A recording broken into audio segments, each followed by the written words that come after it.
Restaurant staff refused to serve black police officer. Then he returned the next day and did this.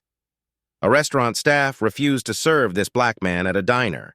He returned to the restaurant the next day, and what he did shocked everyone who worked there. Joseph Baker had been in line for over 45 minutes, and now this very mannerless counterstaff was telling him that she couldn't serve him, and no matter how many times he asked, she wouldn't even tell him why this was all very new to Baker. People rarely disobeyed him, and anywhere he went, he was always in charge. So what the hell was happening here?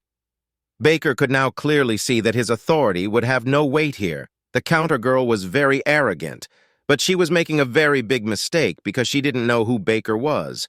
He couldn't fault her for that. As he wasn't wearing his police uniform that day, he was secretly excited at the thought of him coming back tomorrow with his badge in full view. He normally didn't like to flaunt his job as a police officer, but he could see that the girl needed to be put back in her place. She was being racist, and as both an officer of the law and a black man, he couldn't let this slide. He would be delighted to see the expression on her face when she realized who she was dealing with. The whole thing started that afternoon when Baker decided to get lunch at a local diner. It was a hot day in the city of Alexandria, and Carl Joseph Baker just wanted a break. Find out what happened next by pressing the plus and share comment restaurant for part 2. If you haven't seen the next parts of this story, you can go to my profile and scroll down to see it.